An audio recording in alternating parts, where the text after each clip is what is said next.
You know, there's this really old idea. It's actually almost a spooky thought when you really sit down and think about it.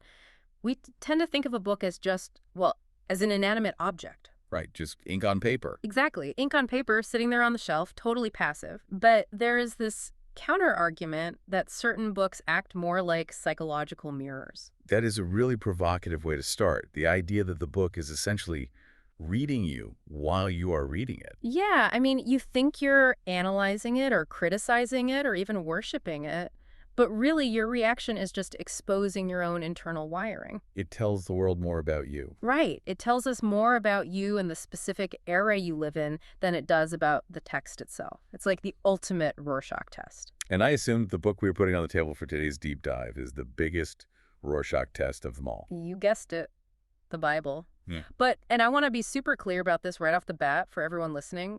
We are not doing a Sunday school class here. Definitely not. We aren't doing a theology seminar either. We are doing a deep dive into a specific lecture by the Austrian philosopher and esotericist Rudolf Steiner. Ah, Steiner. He is such a fascinating figure. He really is. So this lecture is from way back on January 17th, 1907. It's titled The Essence of Christianity, Bible, and Wisdom.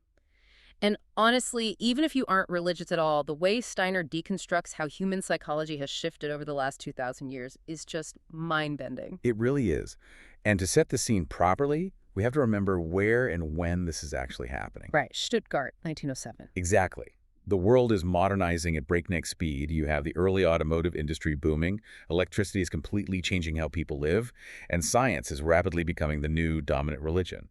Materialism is nearing its absolute peak. It's a very specific, pivotal moment in history, and Steiner stands up in the middle of all this massive industrial progress and identifies a massive pendulum swing. A swing in how we view truth. Yeah. He basically says humanity went from viewing the Bible as the ultimate download for everything law, science, history to the 19th century, where we suddenly treated it like a dead frog in a high school biology class. That shift from total reverence to critical autopsy. Exactly. But here is the real mission for today's deep dive. Steiner says we actually don't have to choose between those two extremes. He thinks both sides are missing something crucial. Right. Both the blind believer and the cynical critic are missing the point.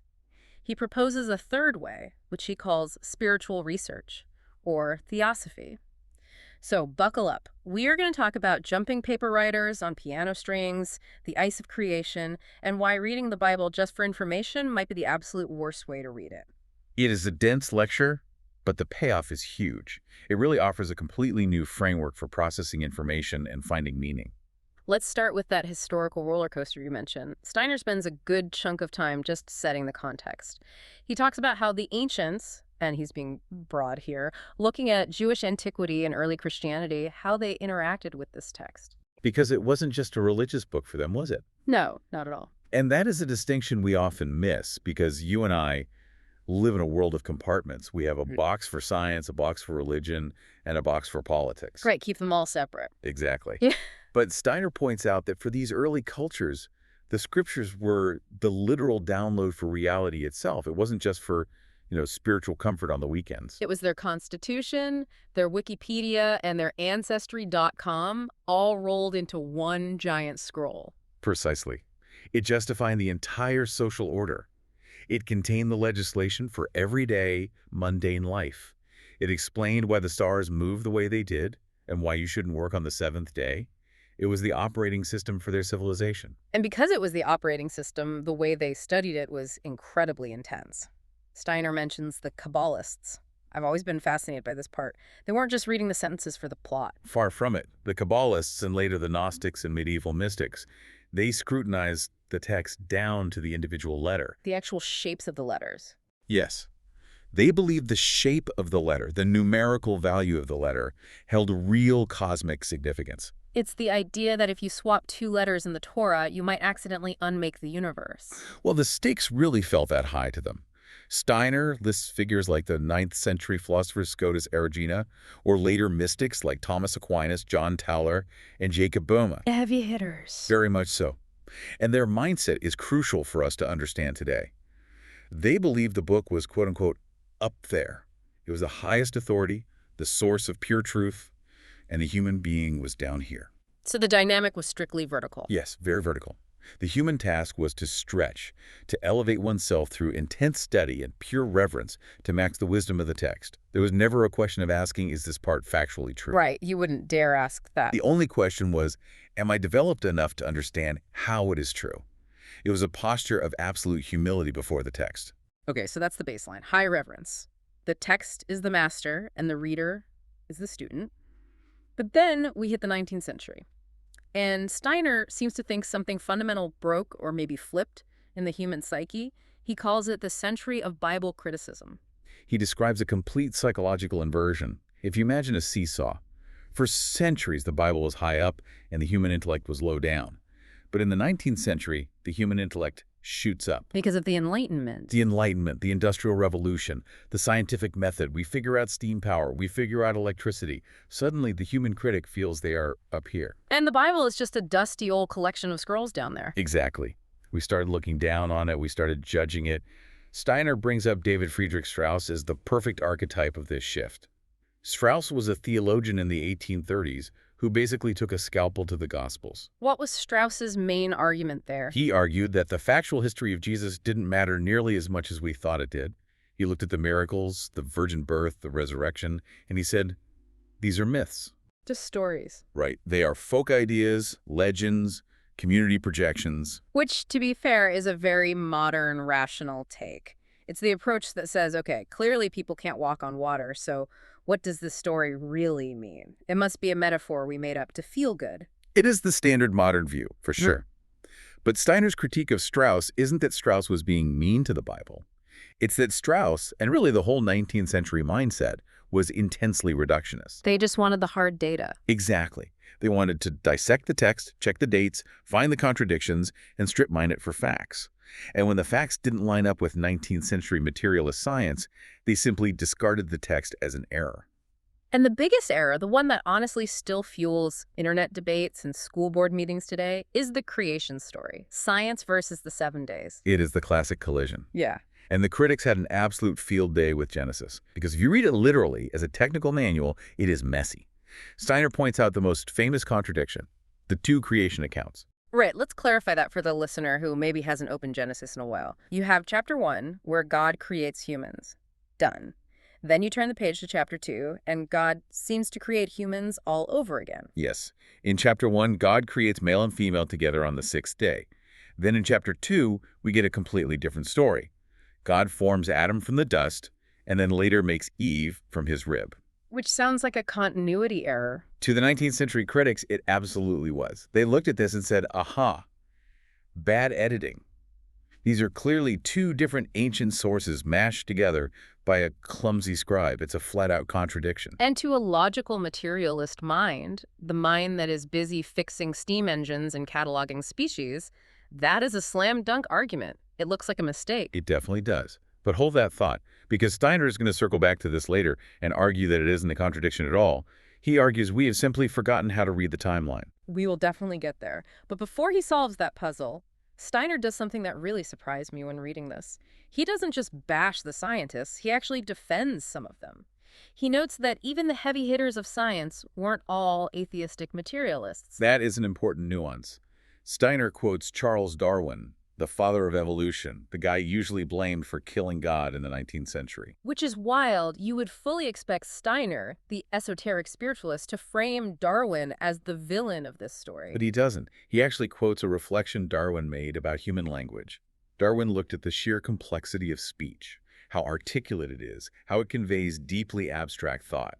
And Darwin admitted that this couldn't have just arisen from mere natural causes like a dog barking or a bird chirping. So what did he attribute it to? Darwin suggested one must assume an intelligent creator who organized this level of complexity. So even Darwin looked at the data and thought, there is an intelligence behind this.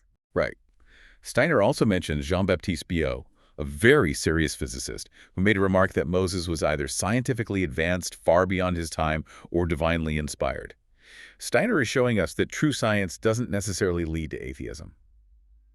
But then he pivots. He takes it a step further. Yes.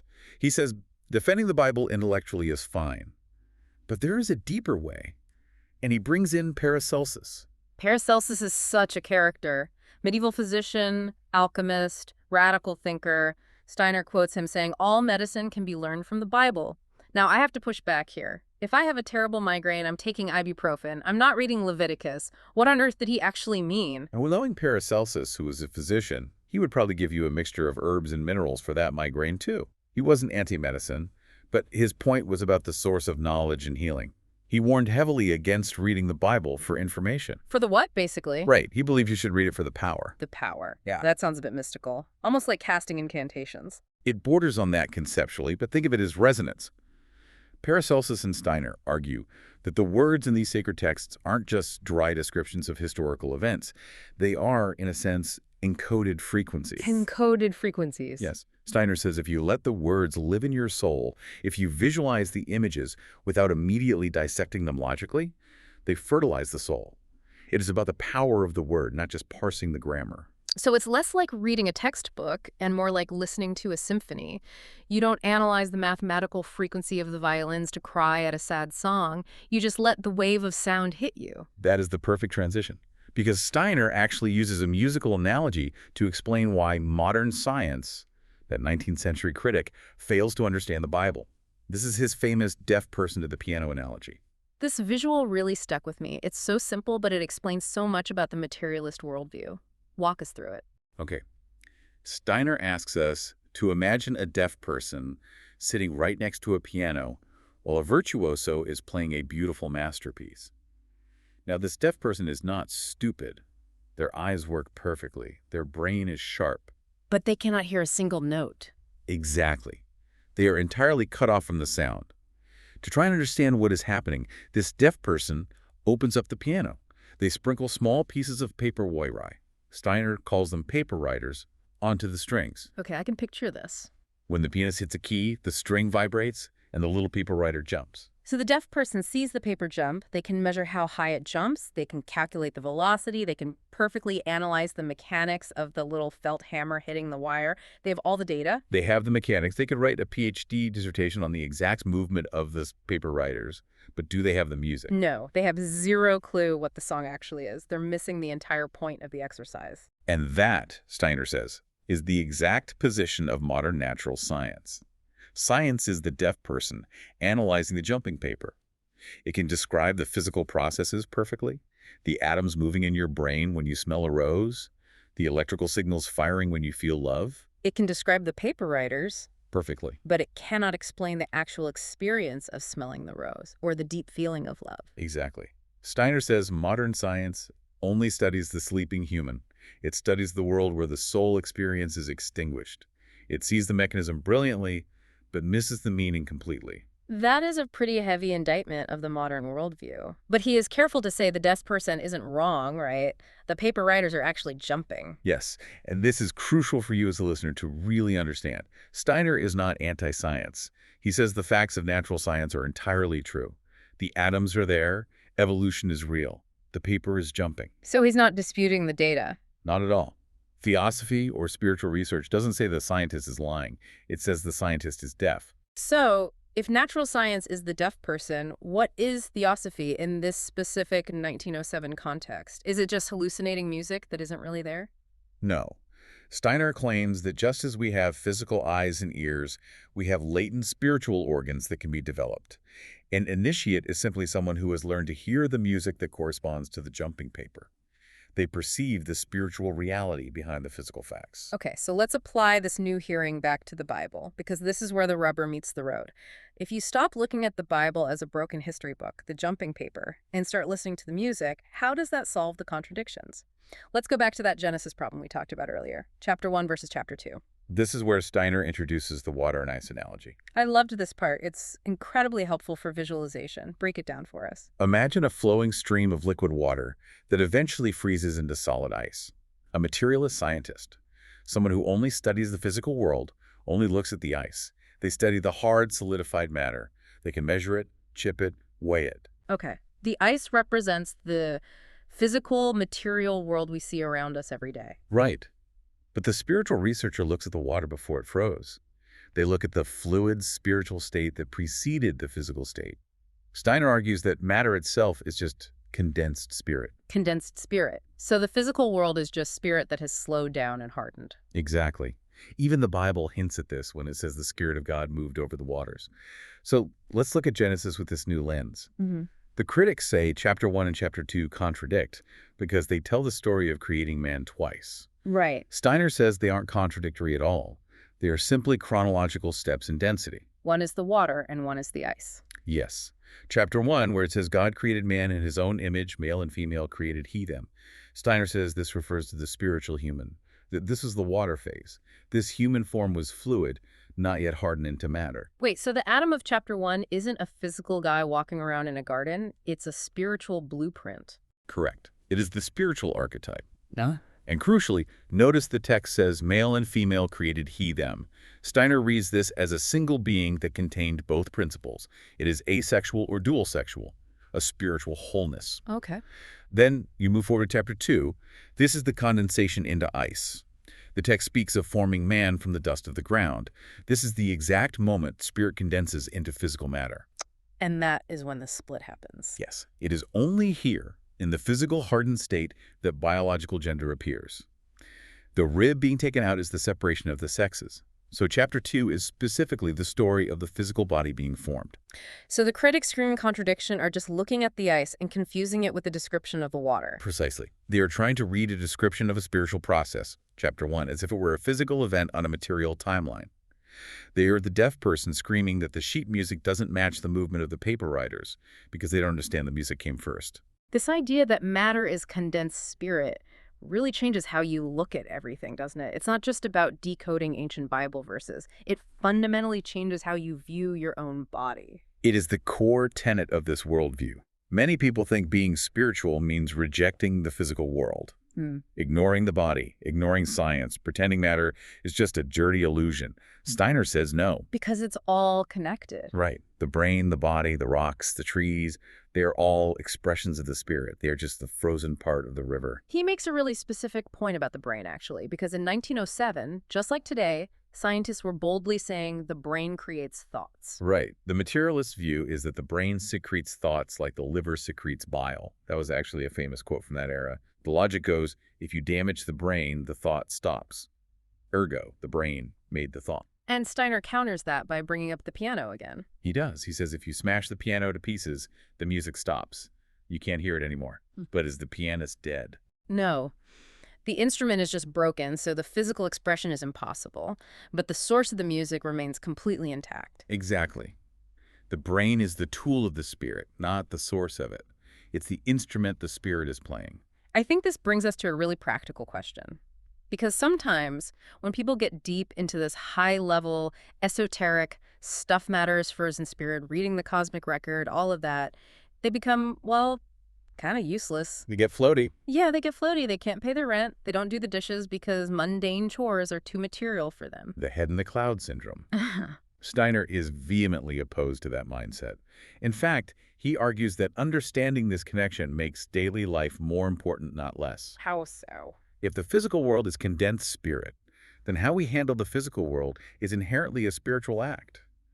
Steiner points out that the Bible is full of seemingly mundane rules, dietary laws, how to wash, how to treat your neighbor. Right. Why would a high spiritual text care about what you eat for lunch or how you wash your hands? Because you are tending the instrument. Tuning the instrument. I love that. If your body is the piano the spirit has to play, you better keep it tuned. Purifying your physical habits, organizing your life, being ethical. This isn't just about following arbitrary rules. It is about spiritualizing the container. It's active. Yes. The goal of evolution, for Steiner, isn't to escape the physical world and fly off into the ether. It is to transform the physical world, to warm the ice back into water through our own conscious effort. Spiritualizing life, that is a great phrase. It means doing the dishes can actually be a spiritual act if you understand why you were doing them. It's creating order in the chaos of matter. It means we must understand the appearance to get to the true being. We don't ignore the brain molecules. We study them. But we understand them as the expression of something higher. So let's zoom out and look at the trajectory Steiner has drawn for us today. We started in the ancient world, looking up at the Bible in blind awe. Then we swung to the 19th century, looking down on it with skepticism, treating it like a broken machine that we needed to fix. And Steiner is inviting us into a third phase, a phase of conscious understanding, We don't go back to the ancient way. We can't unlearn science. We can't unsee the paper writers. But we can move forward. We use spiritual research to see the depth behind the text. Exactly. We stop being the deaf person. We acknowledge the science is right about the atoms, but we learn to hear the music again. And when we do that, the criticism falls silent. Not because we just ignore the contradictions, but because we finally understand the parables they represent.